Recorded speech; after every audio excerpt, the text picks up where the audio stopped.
En toda Europa Oriental, millones de personas lucharon por construir el paraíso comunista.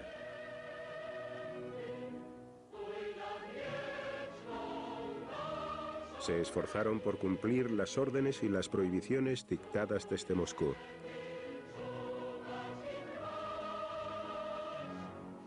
Marchaban detrás de las banderas de Joseph Stalin.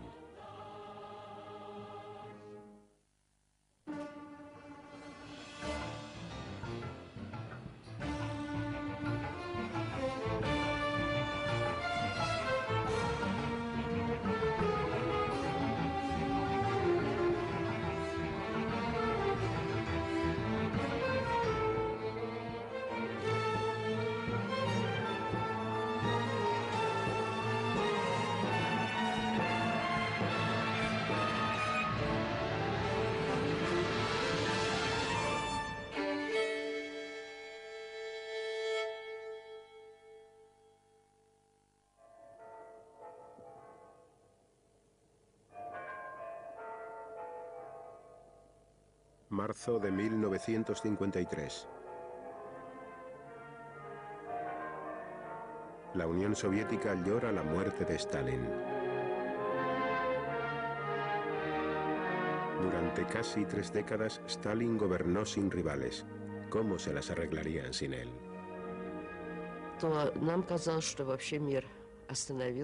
Sentía como si todo el mundo estuviera a punto de venirse abajo. Nos preguntábamos qué nos sucedería. Considerábamos a Stalin como un padre que siempre cuidaría de nosotros.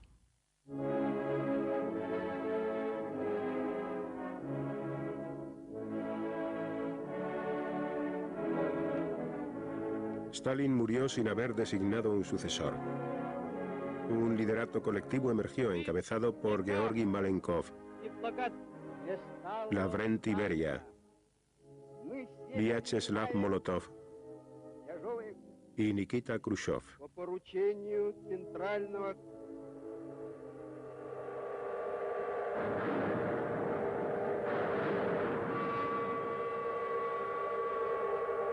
Millones de rusos lloraban por su líder fallecido, aunque su mandato había sido despiadado y su propio bienestar descuidado.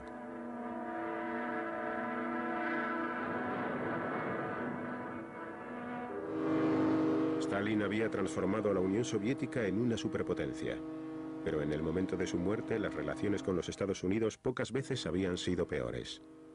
For 10 years, the world has been dominated by the malignant power of Stalin.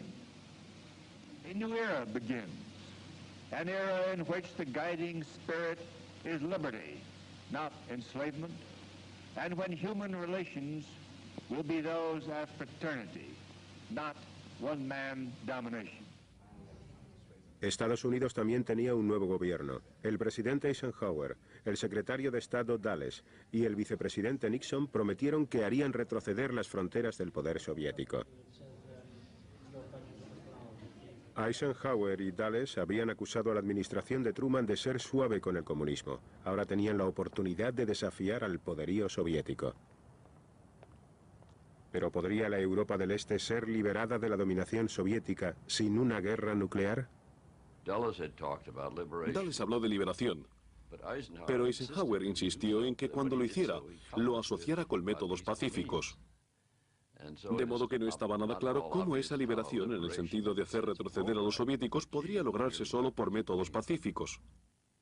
El imperio soviético se extendía por toda Europa hasta Hungría, Checoslovaquia, Polonia y Alemania Oriental, que se hacía llamar la República Democrática Alemana. Stalin había elegido a Walter Ulbricht como gobernante de Alemania Oriental. Encabezaba un régimen servil a Moscú. Tras la muerte de Stalin, Ulbricht siguió adelante con la reconstrucción de su parte de Alemania al estilo stalinista. Und unsere Straße veränderte ihr Gesicht. Wo vor Monaten noch Ruinen standen, waren Konstrukteure, Maurer und Zimmerleute an der Arbeit. La industria pesada se desarrolló para satisfacer las demandas de la economía soviética. Se ordenó a los trabajadores que aumentaran su rendimiento. Las necesidades cotidianas fueron descuidadas.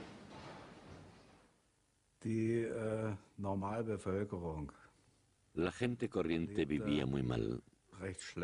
Si hablamos de las cosas que todo el mundo necesita, como la calefacción, el carbón y la electricidad, todas estaban racionadas.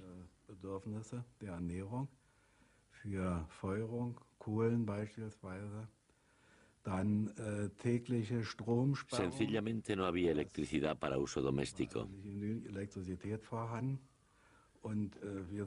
La moral de la población cayó por los suelos. Al igual que Stalin, Ulbricht no toleraba la oposición. La policía secreta, la Stasi, tenía informadores en todas partes. Muchas iglesias fueron cerradas. La censura imperaba.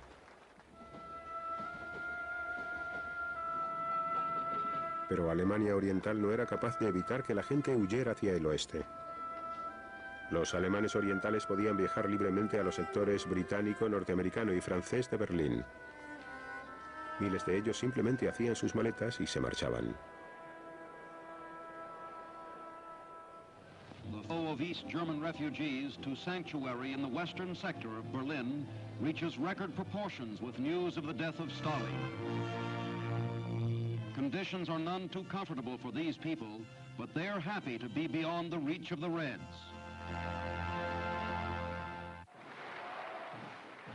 Impertérrito, Ulbricht exigió renovada lealtad de los alemanes orientales. Alarmados, los nuevos líderes del Kremlin ordenaron a Ulbricht que suavizara su rígida política. Accedió a hacerlo con poco entusiasmo. Los odiosos cupos de producción continuaron en vigor.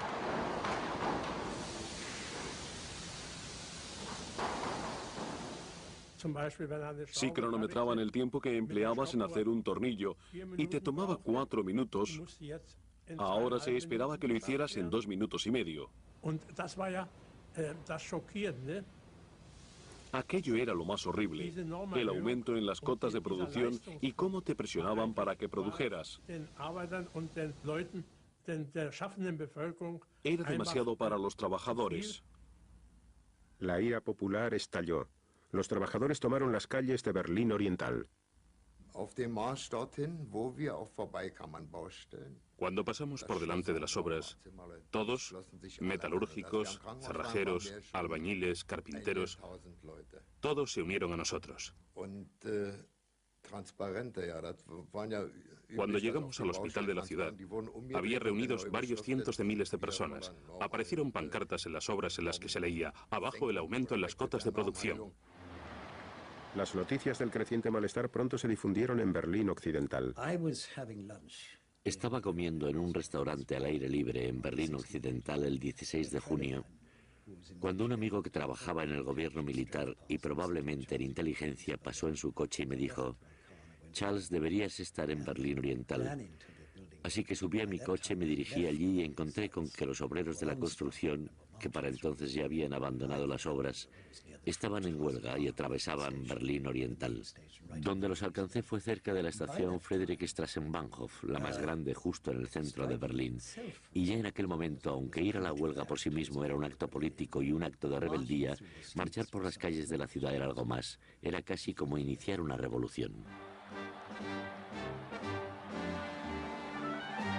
Las huelgas y las manifestaciones masivas estallaron en Berlín Oriental y por toda la Alemania del Este. Los manifestantes derribaron el símbolo de la dominación soviética, la hoz y el martillo.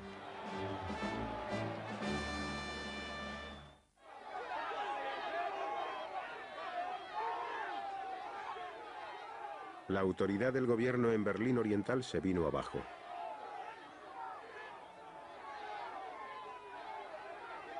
Un comunista de alta jerarquía de Alemania Oriental, Karl Schirdewan, estaba horrorizado. Ulbricht, Grotewohl, Harnstadt y alguno más estaban en el cuartel general soviético de Karlshorst. Sencillamente estaban sentados allí, hablando entre ellos, pero nadie tomaba una decisión. Nadie pidió que se celebrara una reunión del Comité Central. Pensé que el partido carecía de líderes. Los manifestantes se desahogaron con todos los recordatorios visibles del dominio comunista. Las autoridades soviéticas estaban perplejas al ver que Ulbricht había permitido que la crisis se descontrolase.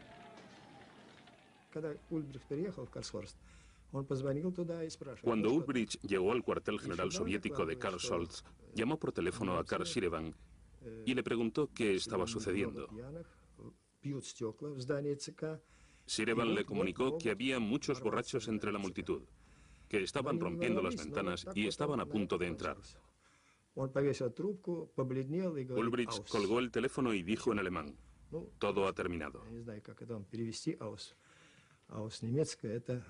Lo dijo de una forma que en ruso se traduce aproximadamente como "es el fin". Me preguntaba qué significaba todo aquello. Aun cuando estuvieran rompiendo ventanas, carecían de armas. Nos bastarían menos de 5 minutos para meterlos en cintura. Estaban intentando elegir un comité de huelga de entre los líderes de los trabajadores cuando los tanques entraron en la plaza de Cuatro en Fondo y arremetieron directamente contra la multitud. Y recuerdo cómo un hombre cayó y fue aplastado por uno de los tanques. Russische Panzer stoßen vor. Werkzeuge der Gewalt gegen die Freiheit. Mit dem Mut Verzweifelter gehen die Arbeiter mit Eisenstangen und Steinen auf die Panzer los. Der Ruf nach Einheit und Freiheit erschallt noch lauter. Da peitschen die ersten Schüsse durch die Straßen.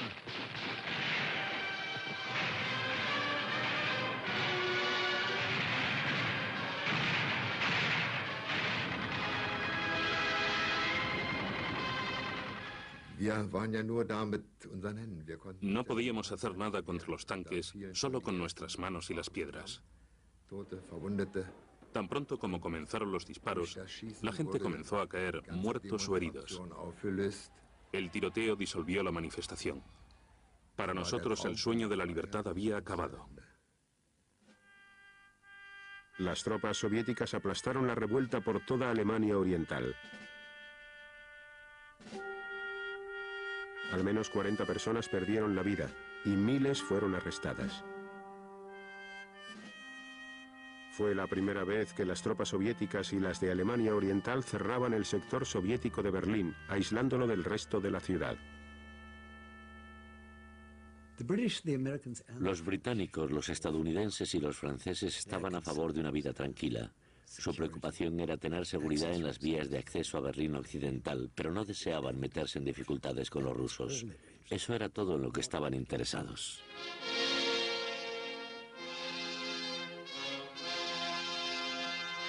Con la situación estabilizada, los gobernantes de Alemania Oriental salieron hacia Moscú.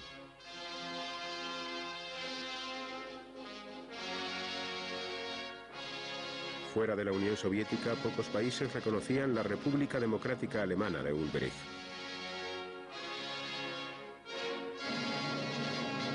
En el Kremlin, el omnipresente Molotov firmó otro acuerdo con los alemanes. Los viejos compinches de Stalin, Malenkov, Voroshilov, Khrushchev, Bulganin, Mikoyan y Kaganovich decidieron mantenerse fieles a Ulbricht.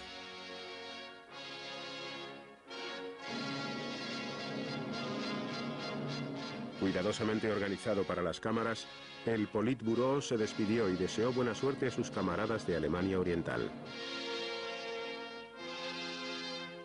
Una persona no estaba presente: el jefe de la policía secreta de Stalin, Lavrenti Beria. El Kremlin afirmó que espiaba para Occidente. Más tarde, ese mismo año, fue ejecutado.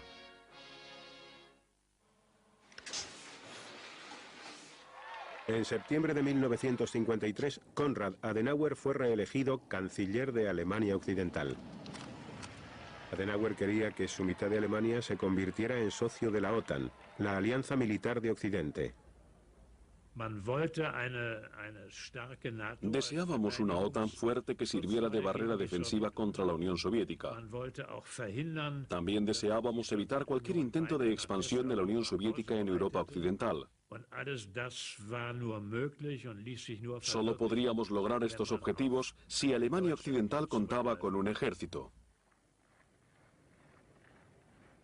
Con el apoyo de los estadounidenses, Adenauer convenció a Gran Bretaña y a Francia de que permitieran la entrada en la OTAN a su antiguo enemigo.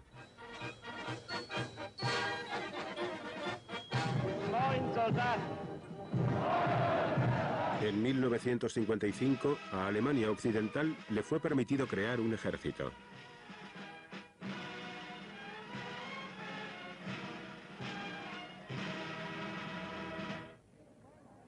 Los soviéticos respondieron a la admisión de Alemania Occidental en la OTAN, formando su propia alianza militar, el Pacto de Varsovia. Este pacto ligó los ejércitos de los satélites comunistas al alto mando soviético. El nuevo tratado legitimaba la presencia de las tropas soviéticas en la Europa Oriental. Tanto el este como el oeste afirmaban que sus alianzas eran de carácter defensivo y que estaban preparadas para la guerra. Pero los soviéticos querían reducir la tensión en Europa. Al ministro de Asuntos Exteriores de línea dura, Molotov, se le ordenó que negociara un tratado de paz con Austria y la retirada de las tropas soviéticas.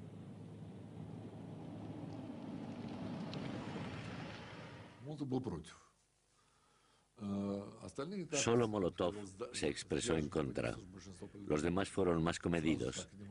Dijo, ¿por qué debemos retirarnos? Estamos muy cómodos allí. Esa fue su posición. Pero la mayoría de los líderes soviéticos estuvieron en desacuerdo con él y pensaban que había que hacer un gesto de buena voluntad y comenzar con las negociaciones europeas. En Viena, Molotov se unió a John Foster Dulles y los ministros británicos y franceses en la firma de un tratado de paz.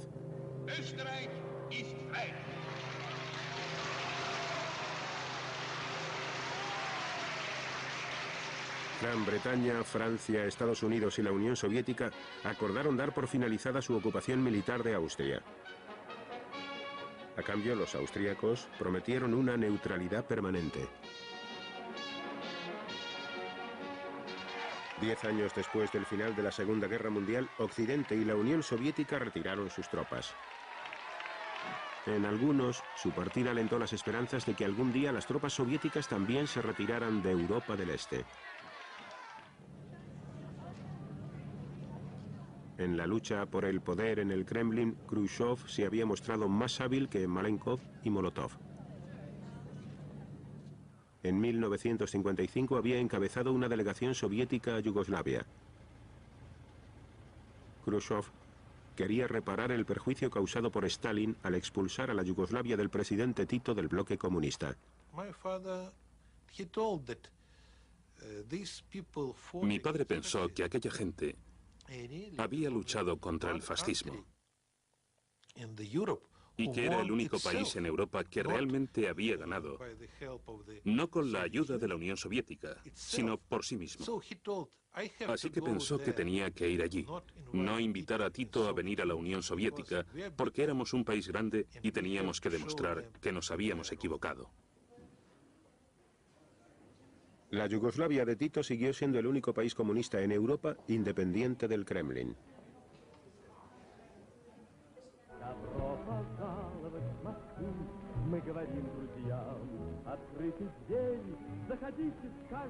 Dentro de la Unión Soviética, Khrushchev quería superar el legado de terror y las penurias del periodo stalinista. Invirtió más recursos en la producción de bienes de consumo y en la vivienda.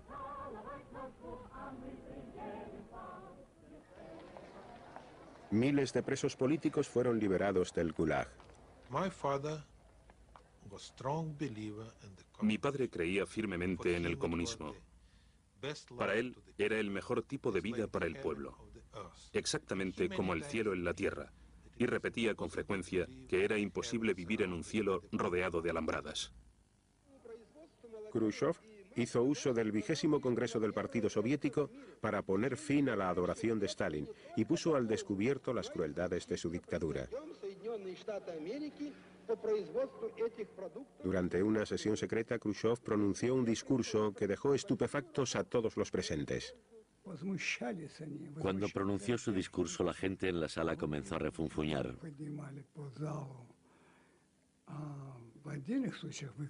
Hubo gritos de ¡qué vergüenza!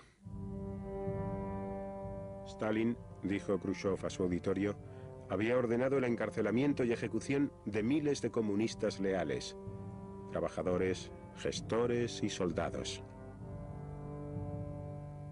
Nadie, ni campesinos ni generales, había estado a salvo del terror staliniano.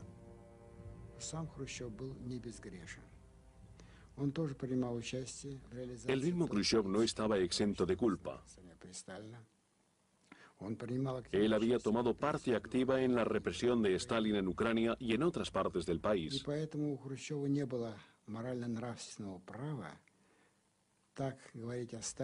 No tenía la autoridad moral para hablar de Stalin como si él fuese puro. No dijo nada que nos resultara nuevo ni a mí ni a mis amigos. No dijo todo cuanto tenía que ser dicho, pero nos alegramos de que a menos se dijera algo. Lo dijo en voz muy baja, literalmente en secreto. No fue publicado en la prensa, pero salió en un panfleto que se leía en las reuniones del partido y en ocasiones también fuera de ellas. Solíamos decir, este es el principio de la verdad. La verdad vencerá.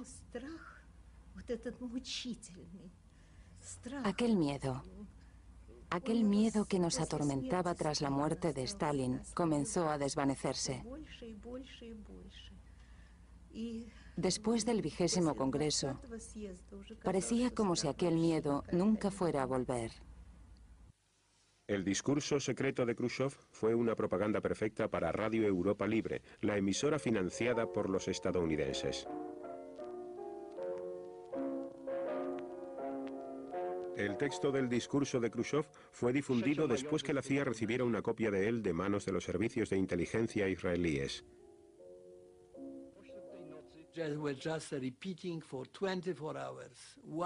Repitieron aquel discurso de 1 hora, una y otra vez durante 24 horas. Iba dirigido a la gente del partido, a quienes les habían lavado el cerebro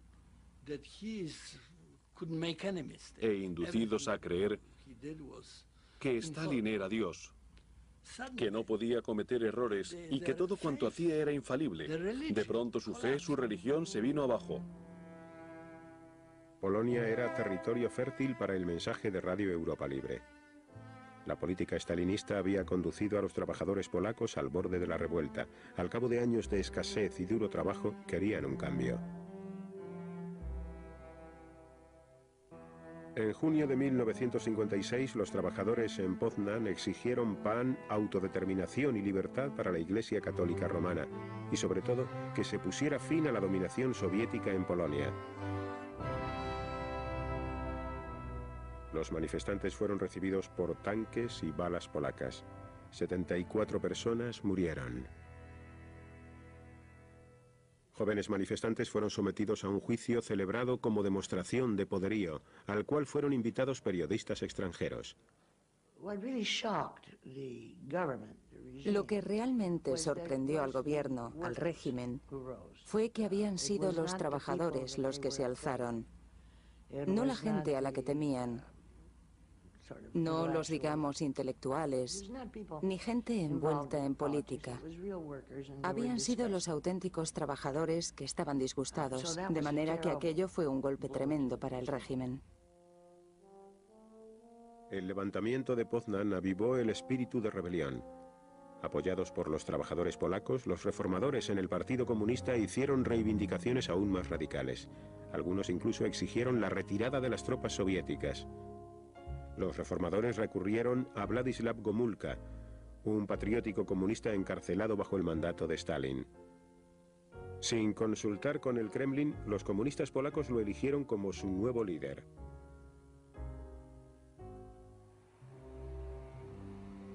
Temiendo una revuelta antirrusa, Moscú ordenó a las tropas soviéticas que avanzaran sobre Varsovia. Y Khrushchev viajó a Polonia para demostrarle a Gomulka quién era el que mandaba. Nos causó tanto horror como risa porque se comportó de una manera muy extraña. Iba de un lado para otro amenazándonos con el puño. Nos acusaba de querer escindirnos y dijo que no lo permitiría. Se portó francamente mal. Mientras Gomulka y Khrushchev discutían, las tropas soviéticas se apostaron preparadas para atacar. Estados Unidos miraba pasivamente. You're about to see the Secretary of State, John Foster Dulles, face the nation with questions from veteran correspondents representing the nation's press. On the 17th of June 1953, Mr. Secretary, the people of East Germany rose against the communist regime, and the Russians were able to come in and suppress the uprising by means of armed force. We, at that time, sat back and allowed this to happen. Would we sit back again in a similar fashion if this kind of uprising were to take place in Poland? Well, I do not think that we would send our own armed forces into Poland or into East Germany under those circumstances. I doubt if that would be a profitable or desirable thing to do. It would be the last thing in the world that these people who are trying to win their independence would want. That would precipitate a full-scale world war, and probably the result of that would be all these people would be wiped out. Gracias a que contaba con el apoyo del ejército y del pueblo polaco, Gomulka venció en su disputa con Khrushchev. Gomulka prometió que Polonia seguiría siendo un fiel miembro del Pacto de Varsovia. A cambio, obtuvo mayor libertad de acción en los asuntos internos polacos. Mientras se les ordenaba a las tropas soviéticas que volvieran a los cuarteles, Gomulka se dirigió al pueblo.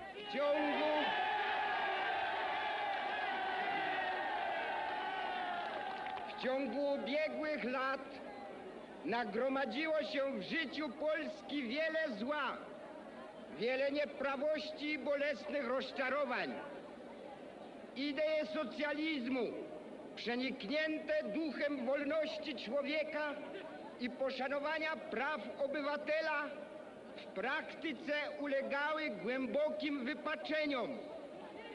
Słowa nie znajdowały pokrycia w rzeczywistości. La promesa de Gomulka de una Polonia más libre aplacó a los manifestantes.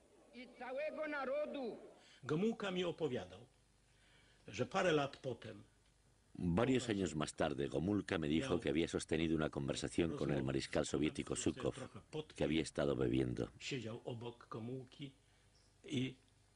Este le dijo, estábamos tan bien preparados que pudimos haber estado por toda Polonia en 3 días. Teníamos planes muy pormenorizados.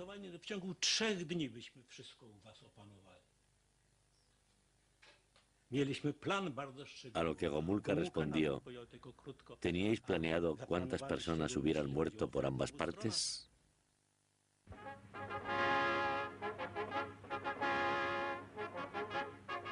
Marx, Engels, Lenin, Stalin zászlaja alatt előre a béke a népek szabadságának szent ügyéért.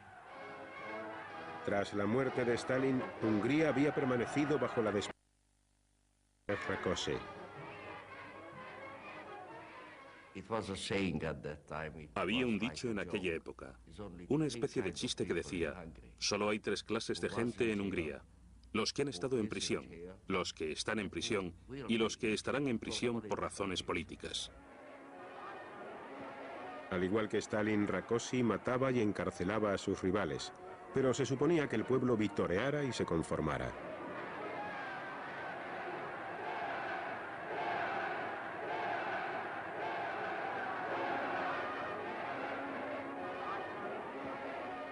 Los nuevos líderes del Kremlin no tenían un buen concepto de Rákosi. Un dirigente de alta jerarquía fue enviado para tratar con él. 2 hét múlva jött Mikoyan, az örménykereskedő. Mikoyan, el trapichero húngaro, llegó.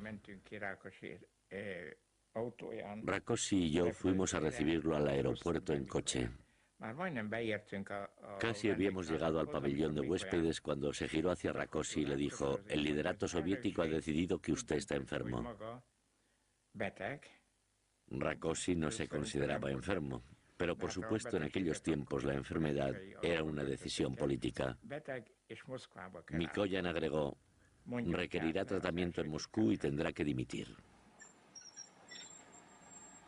Los soviéticos consintieron en que András Hegedus continuara siendo primer ministro, pero los reformadores en el Partido Comunista Húngaro buscaron un líder más independiente de Moscú.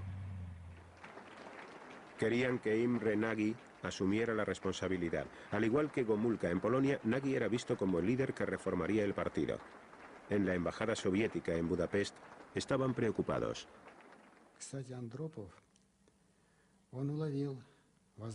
El embajador Andropov intuyó el peligro potencial y se lo advirtió a Moscú.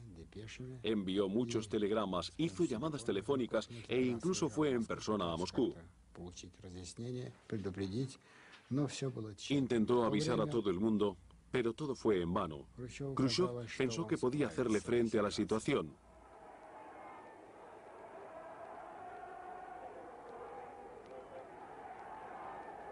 Inspiradas por el éxito de Gomulka en Polonia, millones de personas salieron a las calles de Budapest. Estudiantes y trabajadores exigían libertad de expresión, la disolución de la policía secreta y la retirada de las tropas soviéticas. Desfilaron con banderas húngaras de las que habían arrancado el emblema comunista. Fui detenido en mitad del puente Margit por un grupo de jóvenes estudiantes.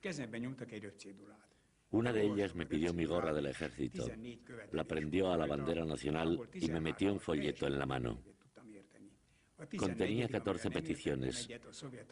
Podía estar de acuerdo con 13 de ellas, pero no con la última que exigía la retirada de las tropas soviéticas de Hungría. Aquella era una petición que nos era de todo punto imposible hacer realidad. Los manifestantes llevaban retratos de Imre Nagy. Los reformadores comunistas le pedían con insistencia que se hiciese cargo de la situación. Imre Nagy fue bruscamente sacado de su casa y llevado al Parlamento. Y allí habló durante algunos minutos. Comenzó diciendo, camaradas, y entonces la multitud rugió y dijo, no somos camaradas. Nagy había juzgado mal el estado de ánimo popular. Los húngaros querían un cambio inmediato y radical. En el centro de Budapest, una excitada multitud tiraba los monumentos dedicados a Stalin. Nagy permaneció en silencio cuando el tambaleante liderato comunista de Hungría apeló al Kremlin para que aplastara el creciente malestar.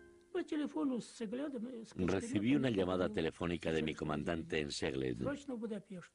Me dijo, tenemos que ir a Budapest, es urgente.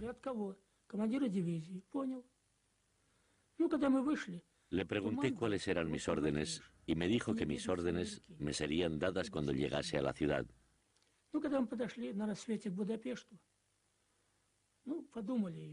Llegamos a la ciudad cuando ya anochecía. Pensamos que todo cuanto haría falta sería una demostración de fuerza. Entonces oí el fuego de una ametralladora y los gritos de un hombre que debía de estar herido. Y me di cuenta de que las cosas se iban a poner serias.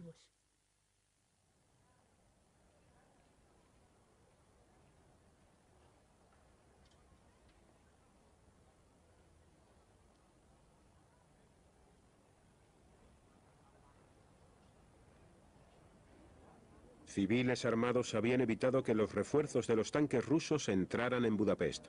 Los húngaros se habían equipado con cócteles Molotov, rifles, ametralladoras y entusiasmo.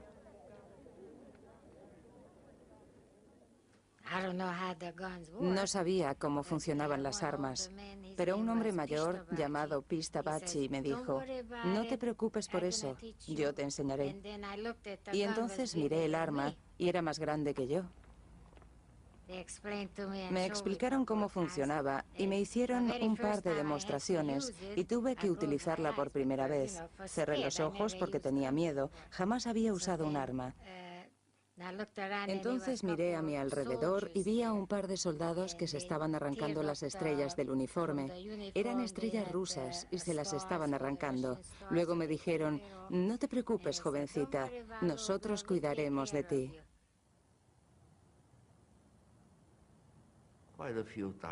Varias veces quise irme a casa.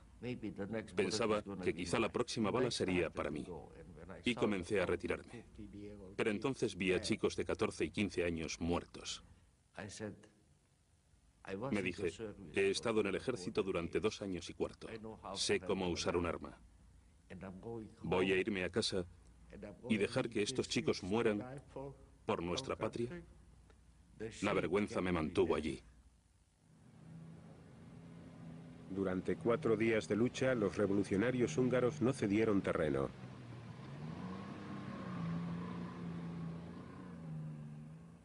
Hubo numerosas bajas en ambos bandos. Imre Nagy acordó un alto el fuego. Los soviéticos estuvieron de acuerdo en retirar sus tropas de Budapest. El Kremlin confiaba en que Nagy, ahora primer ministro, pudiera devolver la autoridad a los comunistas. Pero el patriota que Nagy llevaba dentro estaba saliendo a la luz. Prudentemente decidió apoyar a los revolucionarios húngaros.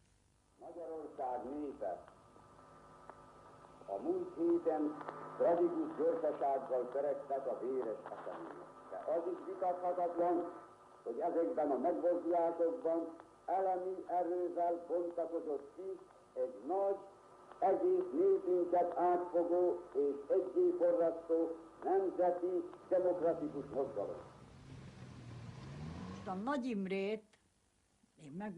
Os digo con toda franqueza, y esta no es solamente mi opinión.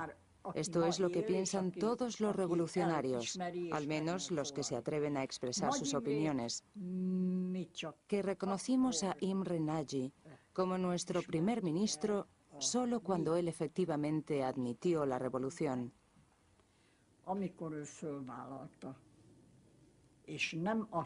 Él proclamó: esta no es una contrarrevolución, esta es una lucha por la libertad.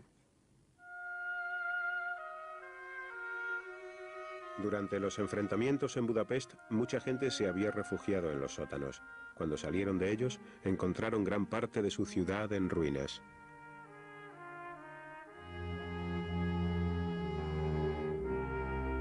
Los húngaros creyeron que habían ganado su revolución. Salieron para llorar a sus héroes muertos.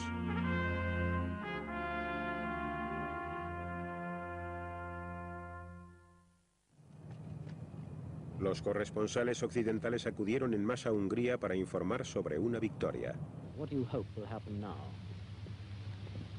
We hope that our country will be entirely free and we can work and we can have free connections with West. La gente se sentía enormemente optimista ante la perspectiva de un cambio en sus vidas.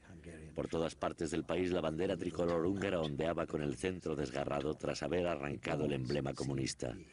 Parecía ser un país totalmente liberado. Muchos húngaros esperaron que Estados Unidos y Occidente avalaran su revolución. Behind me is the Blue Danube in Budapest. The scene is calm enough here, but the rest of this city is in a bloody turmoil. For more than a week, the Hungarian rebels have been attacking the signs of Soviet tyranny.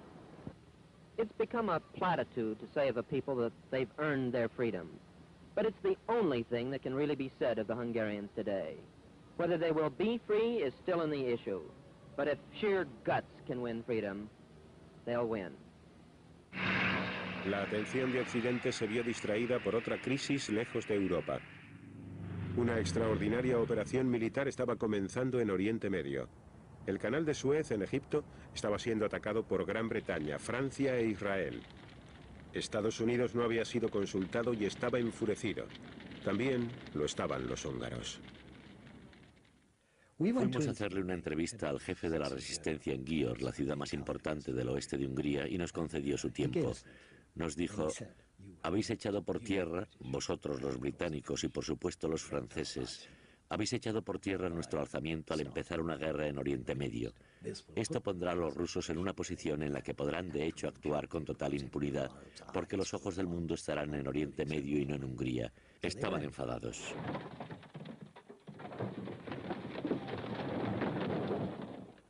Con el ejército soviético ya fuera de la ciudad, los revolucionarios de Budapest se vengaron.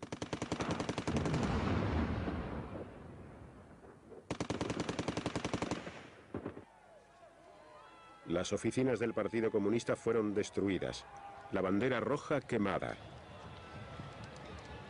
Miembros de la policía secreta fueron linchados.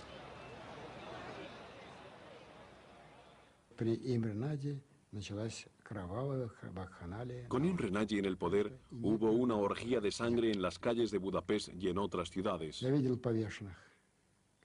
Vi a personas a las que colgaban de los pies, personas humilladas públicamente y sufriendo atropellos. Los soviéticos enviaron más tropas a Hungría. El primer ministro Nagy tomó un último riesgo.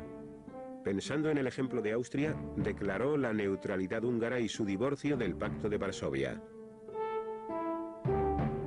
Confiaba en que la presión internacional evitara que los soviéticos aplastaran la revolución.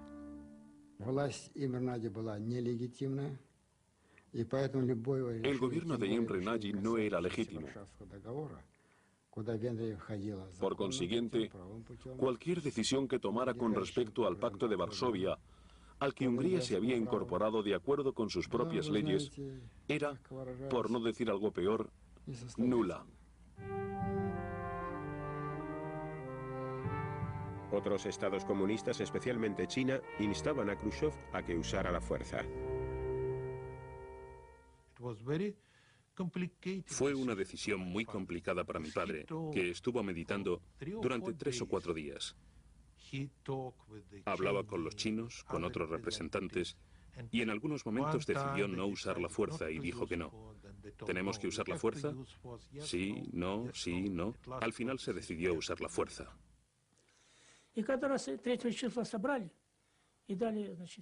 Se nos dijo que nos preparásemos para volver a entrar en Budapest, porque el terror se había instaurado. No éramos una fuerza de ocupación, sino que íbamos como salvadores para proteger al pueblo del bandidaje y el terrorismo. Sabíamos que los americanos podrían entrar en la ciudad desde el oeste. Le preguntamos a nuestro comandante si aquello podría significar la guerra y nos respondió: sí, este podría ser el inicio de la Tercera Guerra Mundial. El 4 de noviembre de 1956, el ejército soviético volvió a entrar en Budapest. Llamé a Imre Nagy y entonces le dije: señor primer ministro, todas las señales que observamos, el despliegue masivo de tropas, el fuego ilimitado, y ahora el ataque contra el perímetro más externo de Budapest. Todo esto me sugiere que estamos en guerra con la Unión Soviética. Le recomiendo que, en su calidad de primer ministro, manifieste que Hungría está en guerra con la Unión Soviética debido a la agresión soviética. Prácticamente me echó una regañina y dijo: nada de guerra contra la Unión Soviética.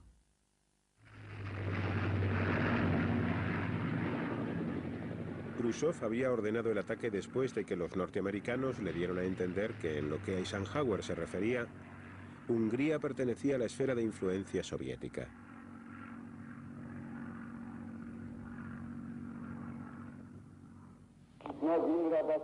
A Magyar Népköztársaság minisztertanácsának elnöke. Ma hajnalban a szovjet csapatok támadást indítottak fővárosunk ellen, azzal a nyilvánvaló szándékkal, hogy megdöntsék a törvényes magyar demokratikus kormányt. Los combatientes húngaros esperaron en vano la ayuda de Occidente. Y el hecho de que si Occidente intervenía, corríamos el riesgo de generar una guerra mundial.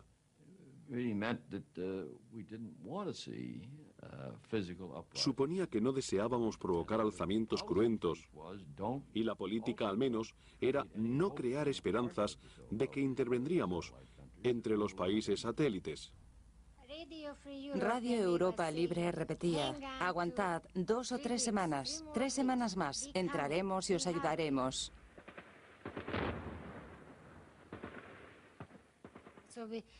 De manera que luchamos hasta agotar nuestra última bala, hasta derramar nuestra última gota de sangre, y lo que sucedió fue que nos estaban mintiendo y nadie vino. La revolución húngara fue aplastada. Miles de personas murieron en los enfrentamientos. Imre Nagy fue ejecutado.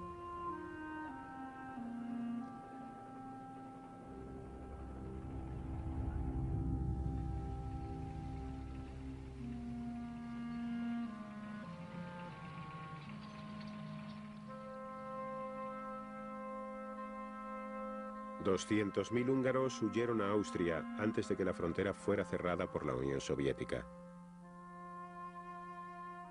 Los millones que se quedaron en Hungría eran ahora prisioneros.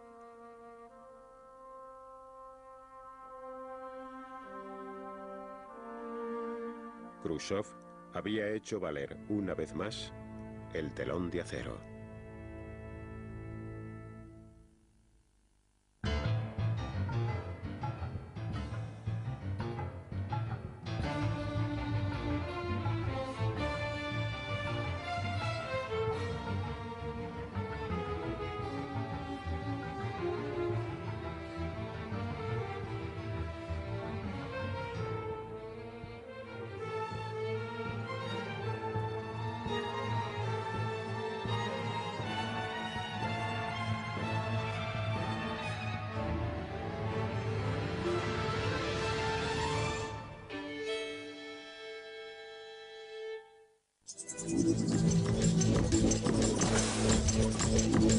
Arnstadt y alguno más estaban en el cuartel general soviético de Karlshorst. Sencillamente estaban sentados allí, hablando entre ellos, pero nadie tomaba una decisión. Nadie pidió que se celebrara una reunión del Comité Central. Pensé que el partido carecía de líderes. Los manifestantes se desahogaron con todos los recordatorios visibles del dominio comunista. Las autoridades soviéticas estaban perplejas al ver que Ulbricht había permitido que la crisis se descontrolase.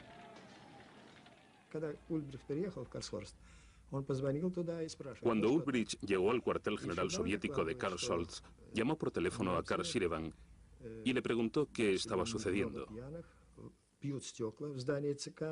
Shirvan le comunicó que había muchos borrachos entre la multitud, que estaban rompiendo las ventanas y estaban a punto de entrar. Ulbricht colgó el teléfono y dijo en alemán: "Todo ha terminado". Lo dijo de una forma que en ruso se traduce aproximadamente como "es el fin". Me preguntaba qué significaba todo aquello. Aun cuando estuvieran rompiendo ventanas, carecían de armas. Nos bastarían menos de 5 minutos para meterlos en cintura. Estaban intentando elegir un comité de huelga de entre los líderes de los trabajadores cuando los tanques entraron en la plaza de Cuatro en Fondo y arremetieron directamente contra la multitud. Y recuerdo cómo un hombre cayó y fue aplastado por uno de los tanques. Russische Panzer stoßen vor. Werkzeuge der Gewalt gegen die Freiheit. Mit dem Mut Verzweifelter gehen die Arbeiter mit Eisenstangen und Steinen auf die Panzer los. Der Ruf nach Einheit und Freiheit erschallt noch lauter. Da peitschen die ersten Schüsse durch die Straßen.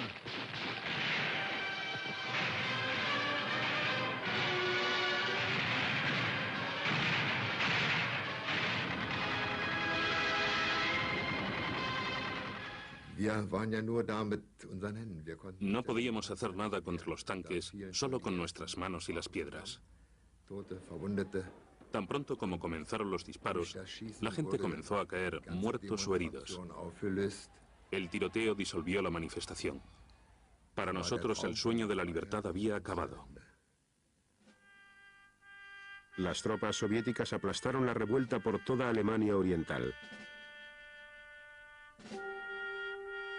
Al menos 40 personas perdieron la vida y miles fueron arrestadas.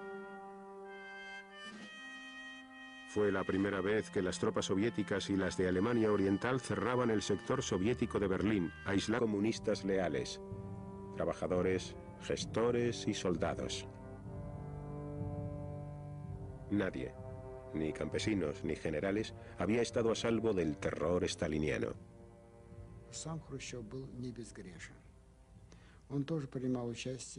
El mismo Khrushchev no estaba exento de culpa. Él había tomado parte activa en la represión de Stalin en Ucrania y en otras partes del país.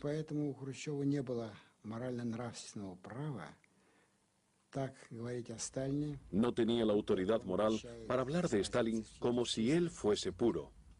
No dijo nada que nos resultara nuevo ni a mí ni a mis amigos. No dijo todo cuanto tenía que ser dicho, pero nos alegramos de que al menos se dijera algo. Lo dijo en voz muy baja, literalmente en secreto.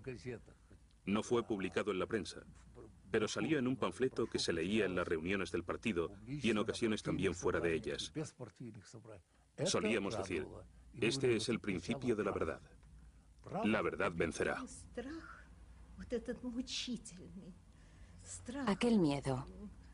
Aquel miedo que nos atormentaba tras la muerte de Stalin comenzó a desvanecerse. Después del 20º Congreso, parecía como si aquel miedo nunca fuera a volver.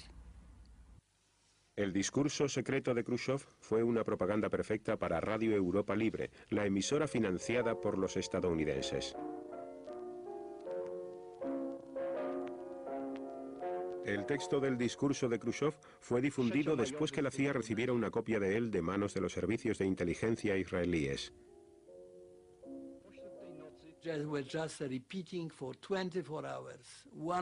Repitieron aquel discurso de 1 hora, una y otra vez durante 24 horas. Iba dirigido a la gente del partido, a quienes les habían lavado el cerebro e inducidos a creer que Stalin era Dios, que no podía cometer errores y que todo cuanto hacía era infalible. De pronto su fe, su religión se vino abajo.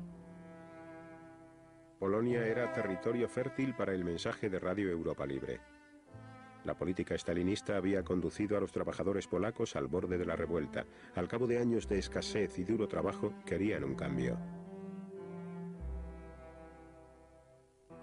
En junio de 1956, los trabajadores en Poznan exigieron pan, autodeterminación y libertad para la Iglesia Católica Romana, y sobre todo, que se pusiera fin a la Brentiberia, Vyacheslav Molotov y Nikita Khrushchev.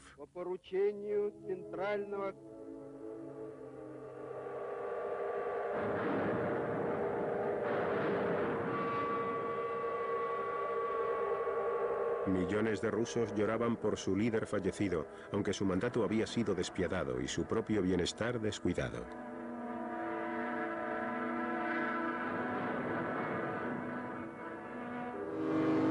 Stalin había transformado a la Unión Soviética en una superpotencia, pero en el momento de su muerte las relaciones con los Estados Unidos pocas veces habían sido peores. For 10 years, the world has been dominated by the malignant power of Stalin. A new era begins, an era in which the guiding spirit is liberty, not enslavement, and when human relations will be those of fraternity, not one-man domination. Estados Unidos también tenía un nuevo gobierno. El presidente Eisenhower, el secretario de Estado Dulles y el vicepresidente Nixon prometieron que harían retroceder las fronteras del poder soviético. Eisenhower y Dulles habían acusado a la administración de Truman de ser suave con el comunismo. Ahora tenían la oportunidad de desafiar al poderío soviético. ¿Pero podría la Europa del Este ser liberada de la dominación soviética sin una guerra nuclear? Dulles habló de liberación, pero Eisenhower insistió en que cuando lo hiciera, lo asociara con métodos pacíficos. De modo que no estaba nada claro cómo esa liberación, en el sentido de hacer retroceder a los soviéticos, podría lograrse solo por métodos pacíficos. El imperio soviético se extendía por toda Europa hasta Hungría, Checoslovaquia, Polonia y Alemania Oriental, que se hacía llamar la República Democrática Alemana. Stalin había elegido a Walter Ulbricht como gobernante de Alemania Oriental. Encabezaba un régimen servil a Moscú. Tras la muerte de Stalin, Ulbricht siguió adelante con la reconstrucción de su parte de Alemania al estilo stalinista. und unsere Straße veränderte ihr Gesicht. Wo vor Monaten noch Ruinen standen, waren Konstrukteure, Maurer und Zimmerleute an der Arbeit. La industria pesada se desarrolló para satisfacer las demandas de la economía soviética. Se ordenó a los trabajadores que aumentaran su rendimiento. Las necesidades cotidianas fueron descuidadas.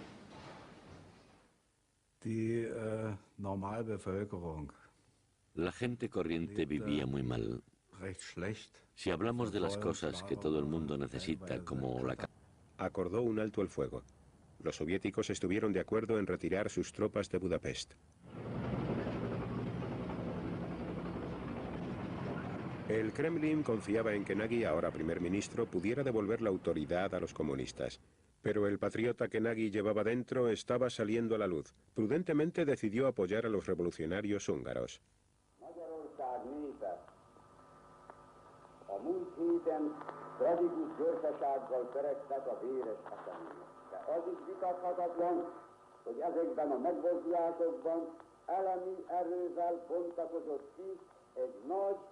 Egész népünket átfogó és egyéforrasztó nemzeti demokratikus mozgalom.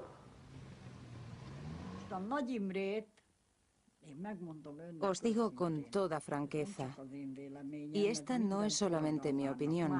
Esto es lo que piensan todos los revolucionarios, al menos los que se atreven a expresar sus opiniones, que reconocimos a Imre Nagy como nuestro primer ministro solo cuando él efectivamente admitió la revolución.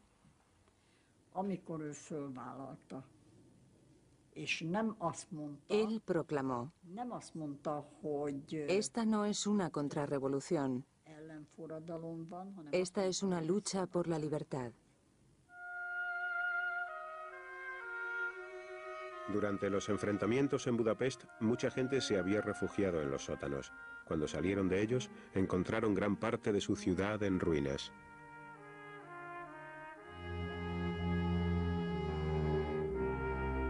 Los húngaros creyeron que habían ganado su revolución. Salieron para llorar a sus héroes muertos.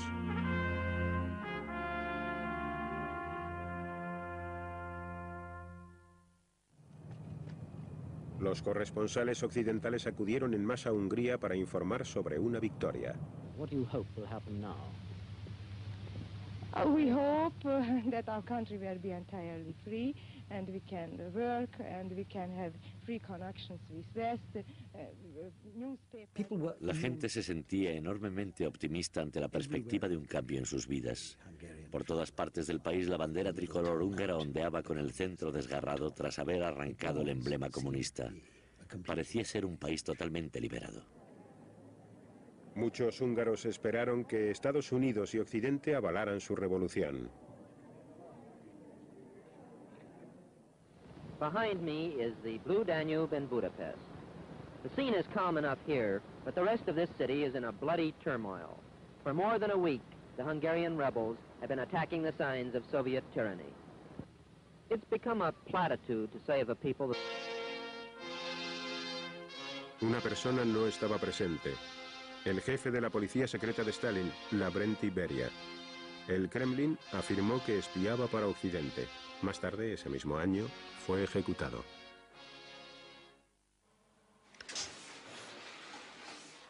En septiembre de 1953, Konrad Adenauer fue reelegido canciller de Alemania Occidental. Adenauer quería que su mitad de Alemania se convirtiera en socio de la OTAN, la alianza militar de Occidente. Deseábamos una OTAN fuerte que sirviera de barrera defensiva contra la Unión Soviética. También deseábamos evitar cualquier intento de expansión de la Unión Soviética en Europa Occidental. Solo podríamos lograr estos objetivos si Alemania Occidental contaba con un ejército. Con el apoyo de los estadounidenses, Adenauer convenció a Gran Bretaña y a Francia de que permitieran la entrada en la OTAN a su antiguo enemigo.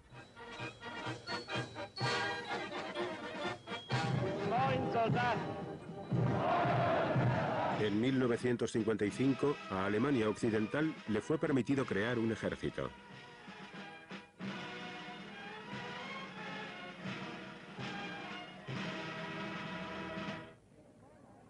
Los soviéticos respondieron a la admisión de Alemania Occidental en la OTAN, formando su propia alianza militar, el Pacto de Varsovia.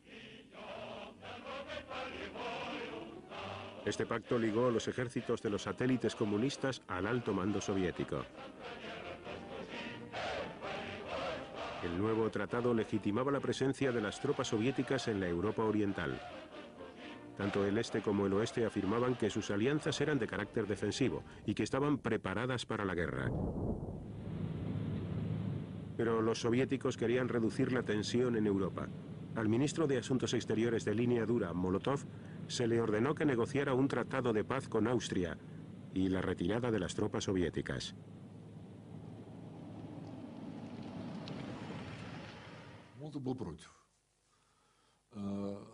Solo Molotov se expresó en contra. Los demás fueron más comedidos. Dijo, ¿por qué debemos retirarnos? Estamos muy cómodos allí. Esa fue su posición.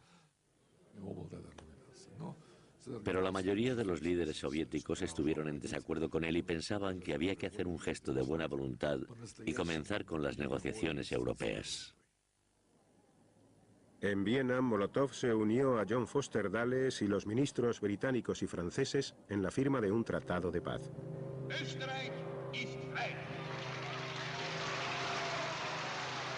Que huyera hacia el oeste. Los alemanes orientales podían viajar libremente a los sectores británico, norteamericano y francés de Berlín. Miles de ellos simplemente hacían sus maletas y se marchaban. The flow of East German refugees to sanctuary in the western sector of Berlin reaches record proportions with news of the death of Stalin. Conditions are none too comfortable for these people, but they're happy to be beyond the reach of the Reds.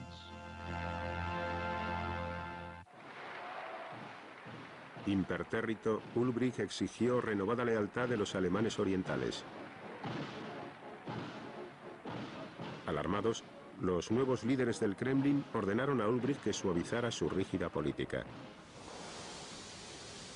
Accedió a hacerlo con poco entusiasmo. Los odiosos cupos de producción continuaron en vigor.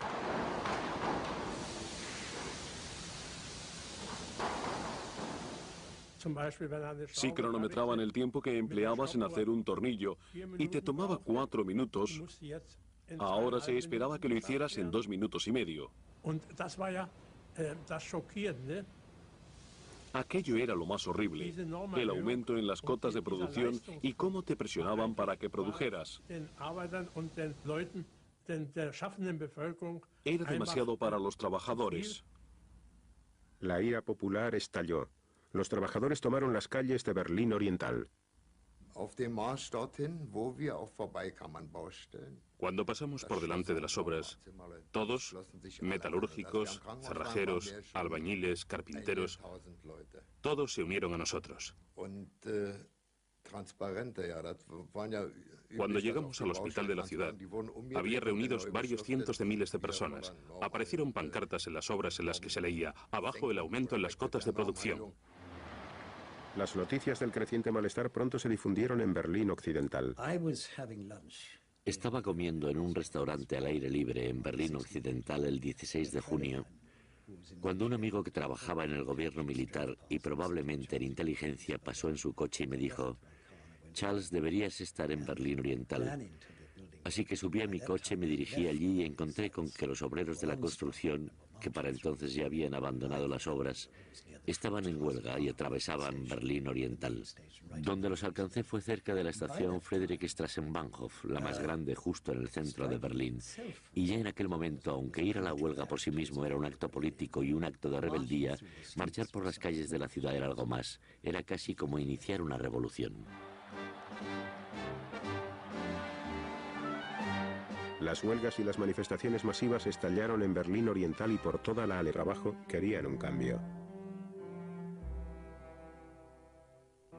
En junio de 1956, los trabajadores en Poznan exigieron pan, autodeterminación y libertad para la Iglesia Católica Romana, y sobre todo, que se pusiera fin a la dominación soviética en Polonia. Los manifestantes fueron recibidos por tanques y balas polacas. 74 personas murieron. Jóvenes manifestantes fueron sometidos a un juicio celebrado como demostración de poderío, al cual fueron invitados periodistas extranjeros. Lo que realmente sorprendió al gobierno, al régimen, fue que habían sido los trabajadores los que se alzaron, no la gente a la que temían, no los, digamos, intelectuales, ni gente envuelta en política. Habían sido los auténticos trabajadores que estaban disgustados, de manera que aquello fue un golpe tremendo para el régimen. El levantamiento de Poznan avivó el espíritu de rebelión. Apoyados por los trabajadores polacos, los reformadores en el Partido Comunista hicieron reivindicaciones aún más radicales.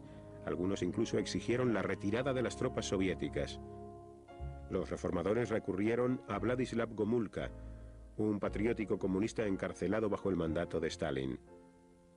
Sin consultar con el Kremlin, los comunistas polacos lo eligieron como su nuevo líder.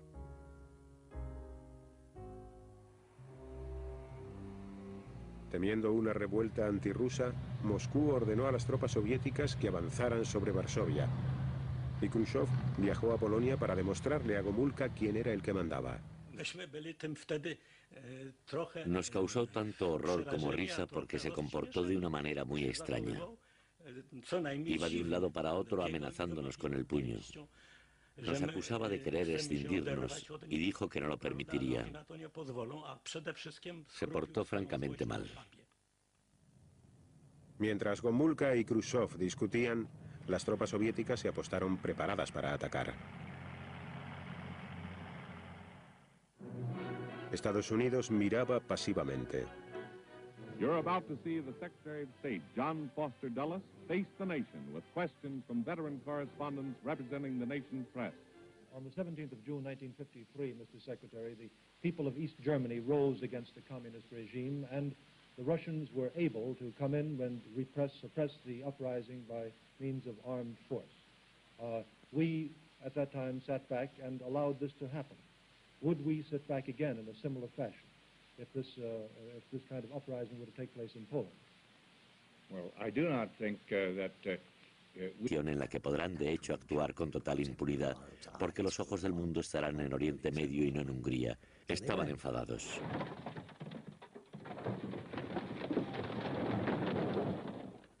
Con el ejército soviético ya fuera de la ciudad, los revolucionarios de Budapest se vengaron.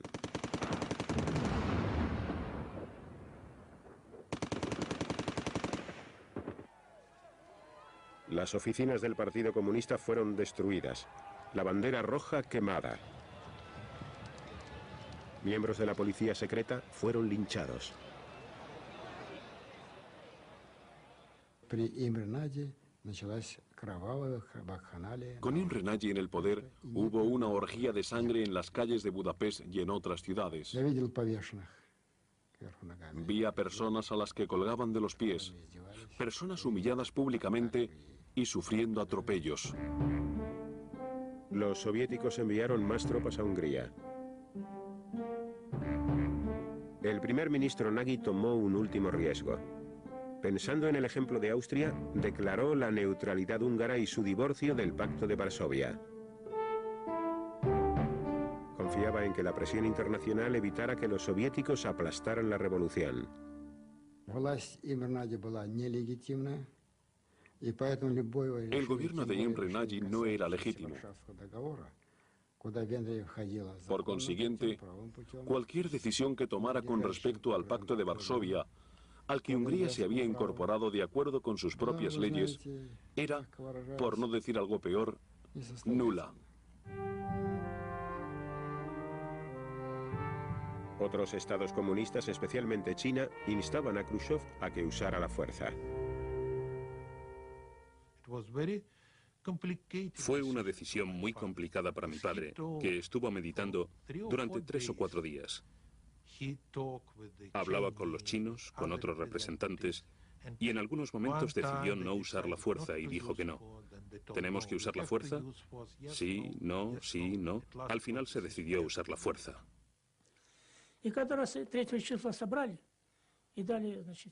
Se nos dijo que nos preparásemos para volver a entrar en Budapest, porque el terror se había instaurado. No éramos una fuerza de ocupación, sino que íbamos como salvadores para proteger al pueblo del bandidaje y el terrorismo. Sabíamos que los americanos podrían entrar en la ciudad desde el oeste. Le preguntamos a nuestro comandante si aquello podría significar la guerra y nos respondió, sí, este podría ser el inicio de la Tercera Guerra Mundial. El 4 de noviembre de 1905, al gobierno, al régimen, fue que habían sido los trabajadores los que se alzaron, no la gente a la que temían, no los, digamos, intelectuales, ni gente envuelta en política. Habían sido los auténticos trabajadores que estaban disgustados, de manera que aquello fue un golpe tremendo para el régimen. El levantamiento de Poznań avivó el espíritu de rebelión. Apoyados por los trabajadores polacos, los reformadores en el Partido Comunista hicieron reivindicaciones aún más radicales. Algunos incluso exigieron la retirada de las tropas soviéticas. Los reformadores recurrieron a Władysław Gomulka, un patriótico comunista encarcelado bajo el mandato de Stalin. Sin consultar con el Kremlin, los comunistas polacos lo eligieron como su nuevo líder.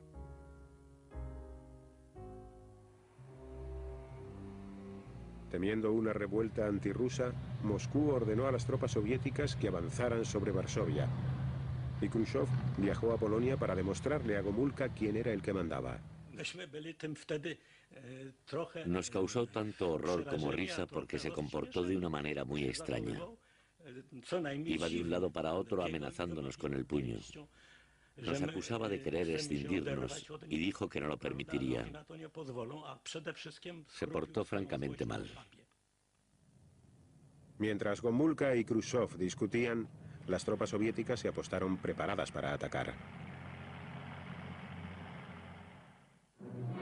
Estados Unidos miraba pasivamente. You're about to see the Secretary of State, John Foster Dulles, face the nation with questions from veteran correspondents representing the nation's press. On the 17th of June 1953, Mr. Secretary, the people of East Germany rose against the communist regime, and the Russians were able to come in and suppress the uprising by means of armed force. We, at that time, sat back and allowed this to happen. Would we sit back again in a similar fashion if this kind of uprising were to take place in Poland? Well, I do not think that we would send our own armed forces into Poland or into East Germany under those circumstances. I doubt if that would be a profitable or desirable thing to do. It would be the last thing in the world that these people who are trying to win their independence would want. That would precipitate a full-scale world war, and probably the result of that would be all these people would be wiped out. Gracias a que contaba con el apoyo del ejército y del pueblo polaco, Gomulka venció en su disputa con Khrushchev. Gomulka prometió que Polonia seguiría siendo un fiel miembro del Pacto de Varsovia. A cambio, obtuvo mayor libertad de acción en los asuntos internos polacos. Sentía como si todo el mundo estuviera a punto de venirse abajo. Nos preguntábamos qué nos sucedería. Considerábamos a Stalin como un padre que siempre cuidaría de nosotros.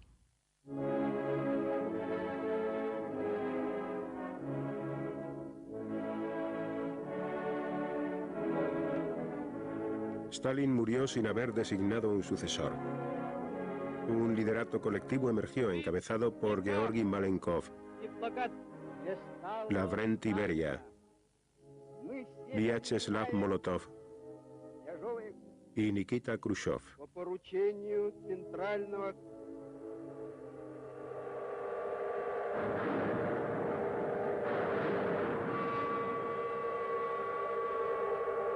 Millones de rusos lloraban por su líder fallecido, aunque su mandato había sido despiadado y su propio bienestar descuidado.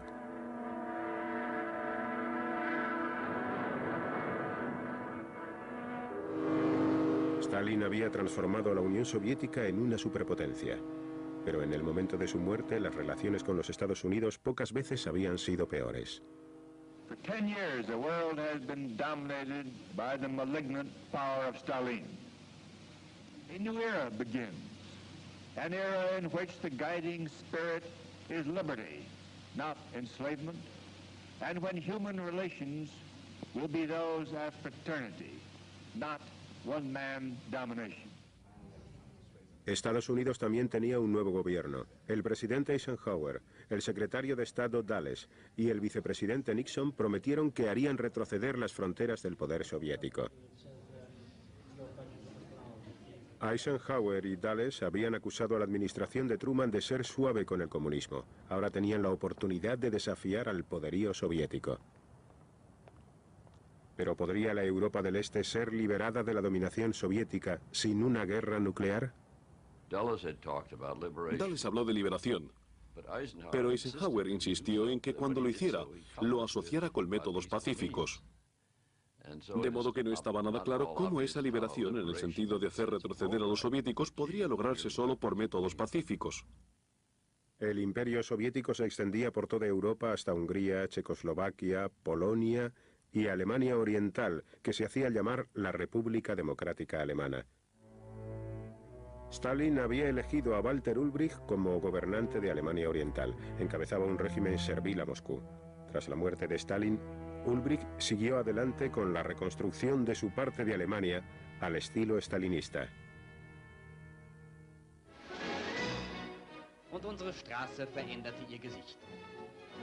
Con otros representantes, y en algunos momentos decidió no usar la fuerza y dijo que no. ¿Tenemos que usar la fuerza? Sí, no, sí, no. Al final se decidió usar la fuerza.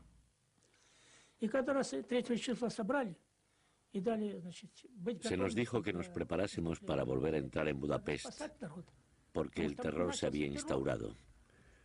No éramos una fuerza de ocupación, sino que íbamos como salvadores para proteger al pueblo del bandidaje y el terrorismo.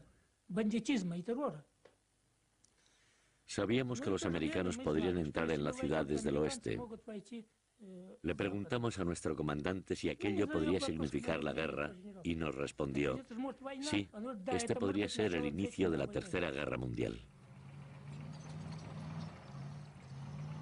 El 4 de noviembre de 1956, el ejército soviético volvió a entrar en Budapest.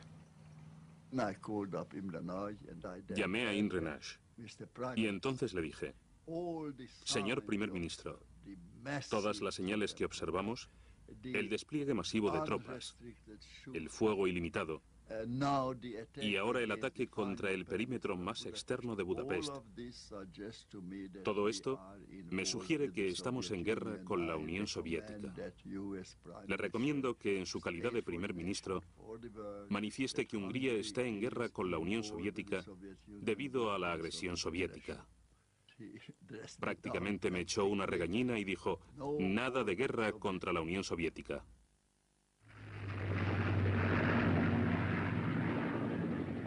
Khrushchev había ordenado el ataque después de que los norteamericanos le dieron a entender que, en lo que a Eisenhower se refería, Hungría pertenecía a la esfera de influencia soviética.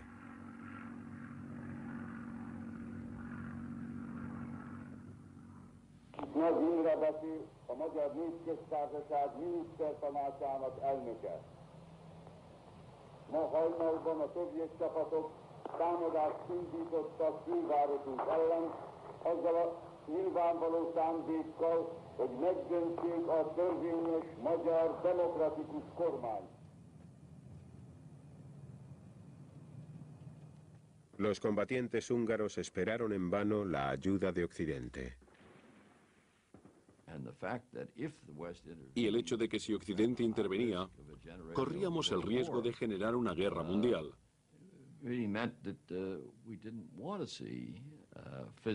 Suponía que no deseábamos provocar alzamientos cruentos, y la política, al menos, era no crear esperanzas de que intervendríamos entre los países satélites. Radio Europa Libre repetía: aguantad 2 o 3 semanas.